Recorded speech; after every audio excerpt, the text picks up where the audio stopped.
Next guy's another one of those who doesn't know what he's talking about. Disrespectful. Good evening. Before I begin, I would like to offer my thanks for inviting me to the 3rd annual Dead YouTube Poets Conference. My name is Tim, I am absolutely in love with this game and here to express that love publicly. And I know that, like always, I'm very late to the party. There have already been numerous speakers addressing Celeste in the past, but I believe they all lacked something that I don't. The heart. No, not that one. Not that one either. I believe the others also had those. What I have is the quite literal heart needed to deliver a heartfelt speech such as this. So now, from the bottom of my heart, I would like to present to you my love letter to Celeste.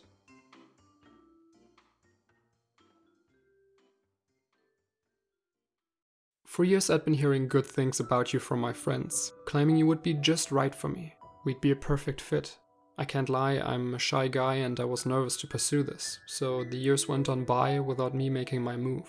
But after so much praise, anyone would get more than just a bit curious. I will admit, I checked you out. I'm not proud, though.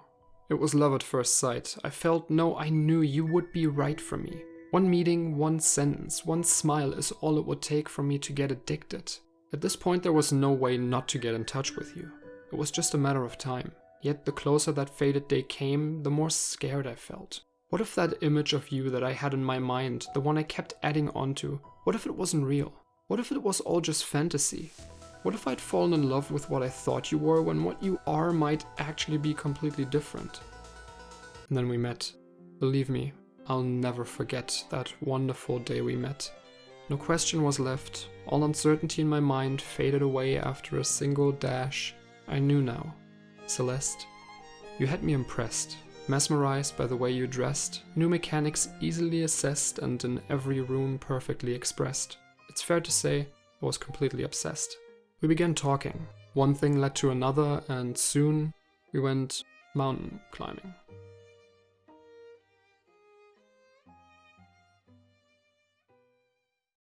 The reason was unclear, but it mattered not. We knew we had to do it. It wasn't gonna be easy, but with you I felt able to accomplish anything. In the way we met a strange granny, she made us nervous. She even laughed at us, which was super rude. Anyway, let's just ignore her and go onward. You made sure to never leave me hanging, communicated well. It was kinda weird how your hair color changed a lot, but it helped assess your condition, so it's all good. With your help I started getting the hang of climbing and it became rewarding in its own way. Soon, we found ourselves sitting around the fire after the first leg of our journey. We kept talking for a while, shared stories, shared emotions, our aspirations and our dreams, as we slowly drifted off.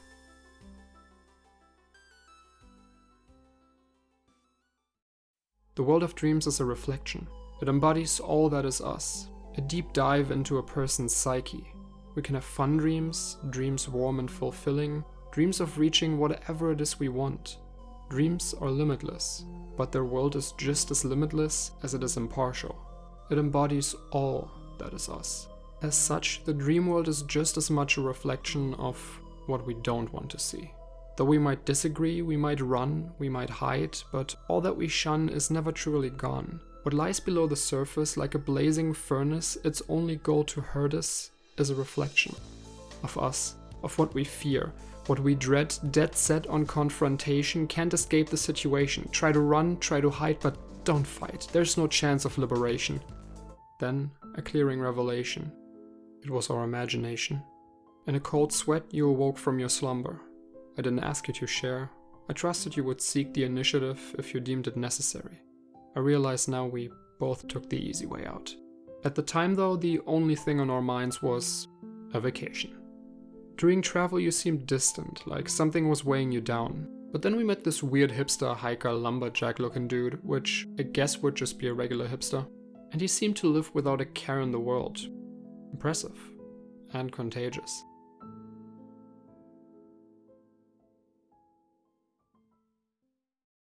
Eventually we reached the hotel we had been looking for and I must admit, it was terrible. No room service, stuff was lying around everywhere, and the owner Mr. Oshiro seemed a little too excited to have us as guests. Doors were locked for unknown reasons and the keys were hidden all over the place. I mean, would it kill him to actually try a little? That atmosphere really got to us though. If your environment is a mess, your mind will surely follow suit. Though I assume it was the other way around for the owner. We quickly decided we needed to get out of here, which apparently offended our host further. But even throughout all of his anger, you kept seeing the good in him and his situation. I appreciated that positivity. Doesn't change the fact that we rushed out of there though.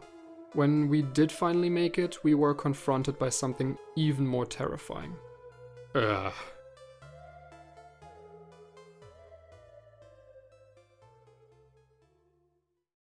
The old bat goes on and rants about the mountain's magic powers and how it brings out what's inside us, blah blah. She actually makes a good point there. Imaginary inner demons are one thing, but there are some very real ones we can't just ignore. The demon's home to nature. Having come this far and being as high up as we are, it shouldn't be bizarre that our every dash, every step is getting intercepted, swept off your feet by gusts of wind. No, make that a storm. No, a blizzard that can transform like a spell from a wizard. A natural disaster getting even faster. How are we to master something so difficult when people-sized snowballs are shot at us like from a catapult? Sometimes I wish there was a fat adult. Someone steadfast in the face of an icicle head blast, someone unaffected by the winds as they sped past, and probably also someone not currently in the process of climbing a mountain. But we kept on, taking dash bubbles until we leapt on that lone lift. So let's hope it doesn't... Oh, why did it drift? Well, that's a twist. Your inner demons actually made it shift. Oh man, what do we do? What was that, hipster boy? You can assist? Imagine a feather.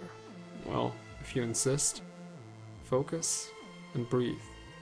Breathe in and breathe out. Calm and relaxed.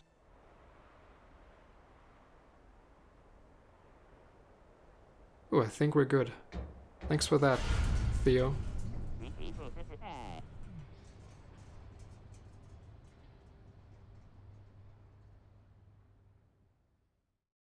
We reached a temple.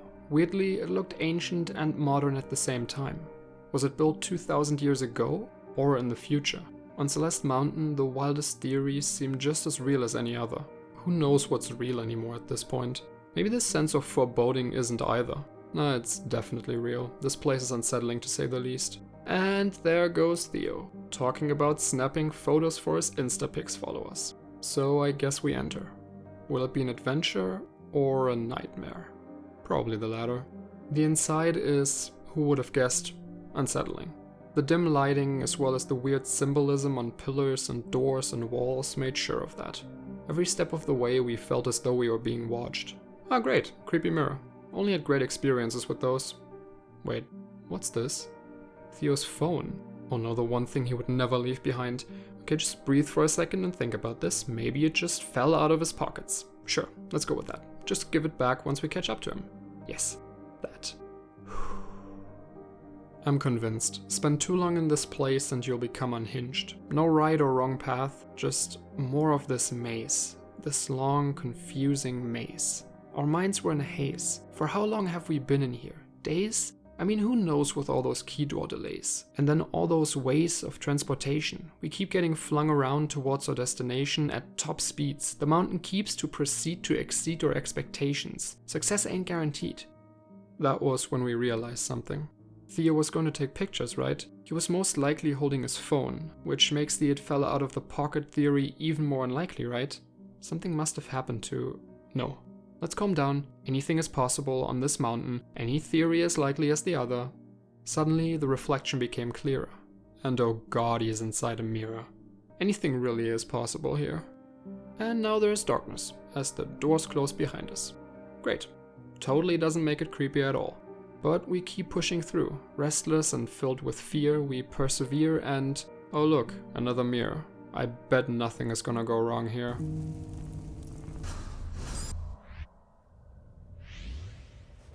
Yep. Just a quick checkup. Adventure or nightmare? Definitely the latter. For real though, did your fears just manifest this temple into an even hellier hellhole? Oh boy.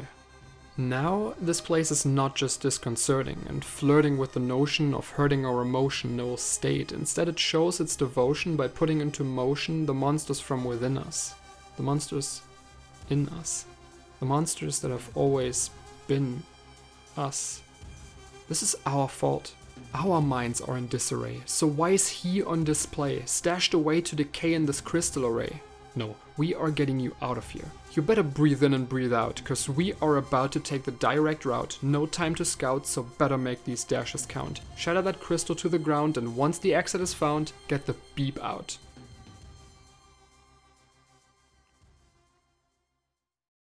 We made it, broken and bruised. We felt guilty. After all, this would not have happened without us, but also quite proud to have carried Theo, like he did us in the past. We explained the power of the mountain and what had occurred, and to our surprise he was super chill about it, trusted and forgave us immediately. He could even smile. Looking back, was it an adventure or a nightmare? Maybe it depends on your outlook.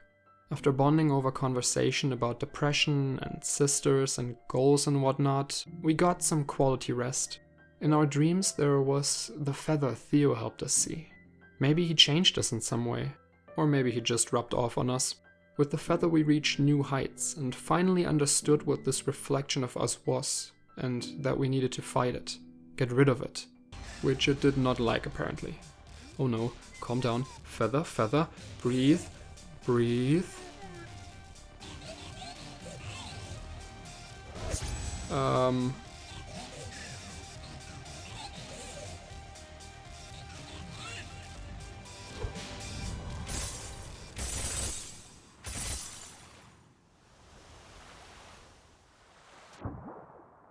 Well then, that's a setback.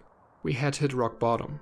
All our progress for naught. This is a sign, was what we thought. We could never climb this mountain. Maybe we should just pack our gear and go back home. But before we could do that, we had to get out of here. The climb was harsher than any other thus far. We tried to stay calm and remember the feather, but angry blocks of stone kept screaming with rage. We didn't question it. That ship had sailed a long time ago. We decided anything's cuter with a name, so Kevin's they became. The climb continued as we hit a dead end. What are we doing here? Why do we keep going? Why did we want to climb this mountain? What are we trying to accomplish? Can't we just back down? Maybe we really should just quit. Go back home. We can't do this. Not with this reflection of us that we can't get rid of. This reflection. Our uncertainty is fueling this anomaly. Subconsciously, honestly, we are just some wannabes. A scared mountain climber and a preschool level rhymer. Why do we even believe in our chance of succeeding? What are we doing here? Pointlessly we fly, fruitlessly we bump jump high, we comply, accept Kevin's moods with a sigh. We try to apply all that we learned, yet we die, and we die, and we die, and we cry. So why? Why do we keep going? Who are we proving wrong by moving on and acting strong? Why have we gone through all this trouble, pushed past all the rubble, fought off our goth chick double? What was it all for? Why did we want to climb this mountain? To stay in shape, to be healthy and thrive? As an escape of boring everyday life? As a means to reshape our mind that's been stuck in drive? Maybe.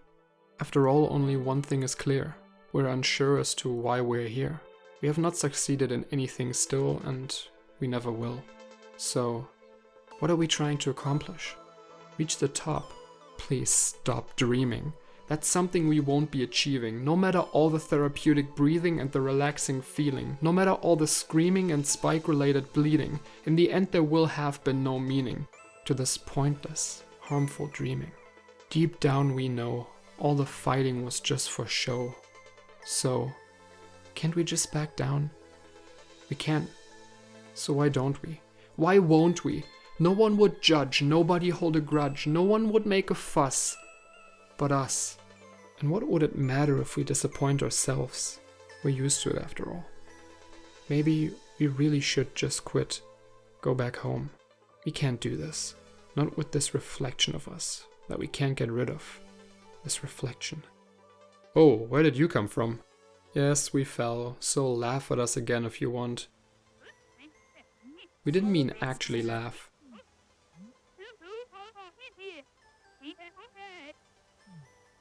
You know what? We had a lot of time to think climbing out of this cave, and we are already over it.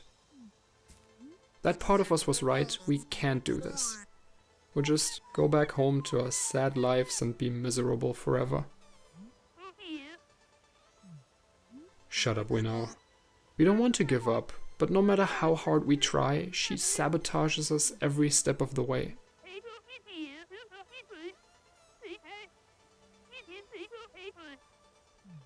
You think she is scared? We never thought of it that way.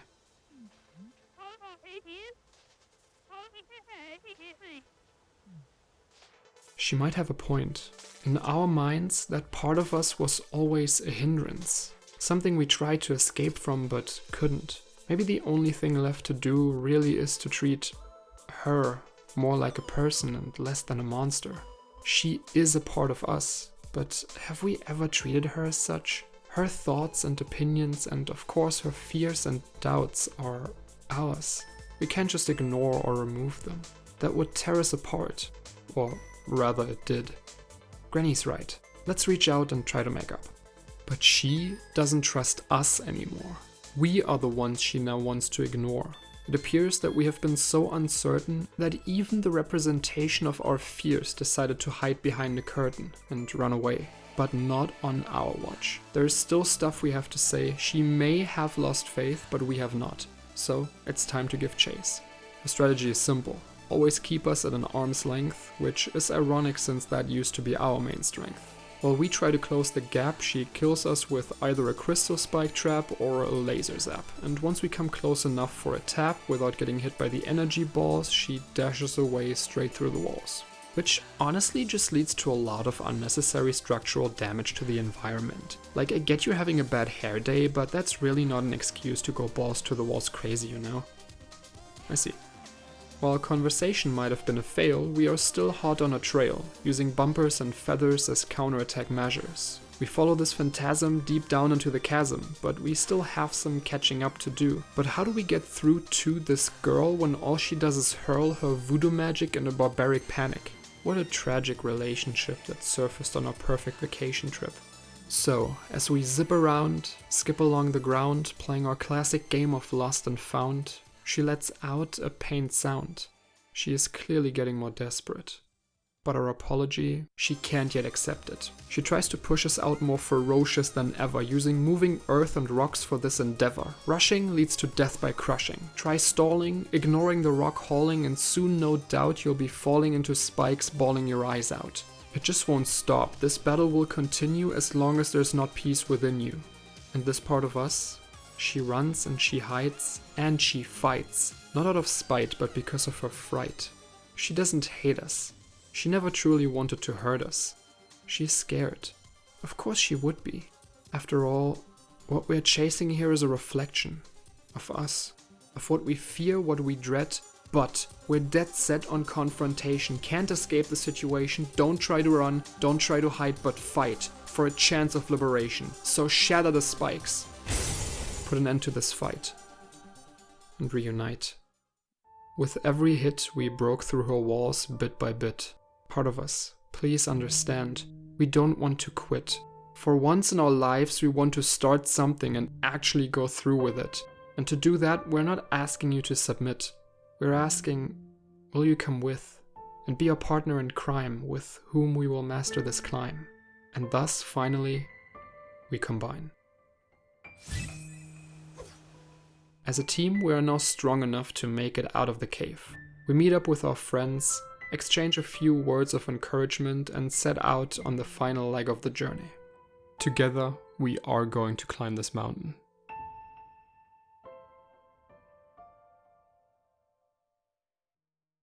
This is it, the last ride. We might be at the very bottom again, but with our newfound powers, there are no limits. What normally would have taken us hours will be done in minutes. We take a lift through the city. Some gaps might be tight, so to fit we must make sure the spacing is right, since even with a slight mistake on our height, we may fall prey to a spike block's hitbox. But Together we leave the 500-meter mark behind and find ourselves in a place of the nostalgic kind. The fight back in Oldside was still on our mind, but it's probably better to leave that behind. The upgraded Land of Dreams does not pull any punches, it seems. But still, decided, we slide through the provided dream blocks and right away up to Oshiro the Misguided. The resort hasn't changed. The owner is still a loner, nothing's maintained, deadly dust monsters remained and retained their deadliness. Their cycles require patience, so we must do it like cadence and become one with the rhythm in order to deal with them. Our next destination, a golden location where the clouds live in formation. With determination, we pushed past the winds running along our skins, and as before, we try to steer clear of every severe snow sphere as they appear and interfere with our climbing career. The ridge really is harsh at this time of the year. But by combining moving blocks and bubble spots, we shoot up back to the temple. In here, caution is still essential, as the danger is incremental. Forget what happened here last, leave the past in the past. Now that we're back in control, it's just a straight dash to the goal. Never mind, it's not. I forgot this is Celeste Mountain. The challenge is just as present, even more so than before, but at least the place's layout is more pleasant since there are less confusing pathways to explore. Maybe our new emotional serenity made the temple adopt a different identity. No matter what it was, we finally make it through.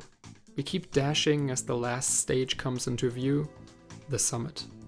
Now this looks like a real mountain climb. Alright, let's breathe for a second, and let's go. Up here, every section is an inspection of our improvement toward perfection of movement. But we don't care about any mountainous judgment. We are reluctant to make an adjustment, because we have the skill to bend the mountain to our will. We will fulfill our promise, and nothing can stop us. That's it. We know we will stumble, we will fumble, we will fall, hard and often, but we won't crumble. We will keep going, we will keep growing, and we will never give up. Man, this summit climb has just begun, but it's like we've already won. It leaves me feeling empty. We've been through so much, and now our journey is almost over. What will I do without you? Yes, I understand that no matter what, I must fight on. I learned that from you. So, before I have to say goodbye, let me take this chance to get real and reveal once more how I really feel. Celeste, you had me impressed, mesmerized by the way you dressed, new mechanics easily assessed and in every room perfectly expressed. It's fair to say, I am completely obsessed. But that's not all. Celeste, in the beginning you put me at rest, but there was something more to us. There was something deeply oppressed in our hearts that we messed with, leaving us greatly depressed, a giant hole in the chest. We were at the bottom of the ocean. We couldn't see anything in any direction. It was claustrophobic, yet we felt exposed. But then we fought our way out. No, you did. No, we both did. Celeste, as you dealt with your demons, it helped me come to terms with mine. In a way, your pain was always mine, as my triumph was always yours. We laughed together. We screamed together.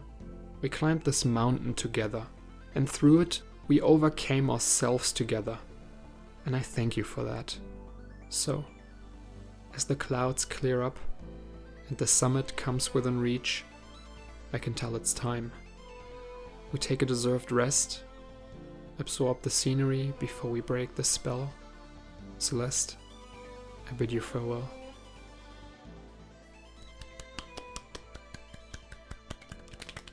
Thank you very much. Yeah.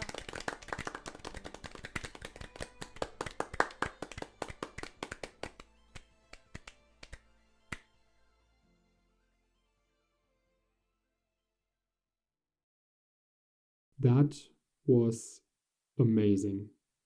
Hey man, what's up? How'd you like it? Tim, you do know there are like 2 bonus chapters, right? Wait, really? Also, Celeste is the title of the game. The character is called Madeline. Wow, you think you know someone? You know what I just realized? This was a really heartfelt video, and some people are gonna watch this on the toilet, like literally while taking care of business. Huh.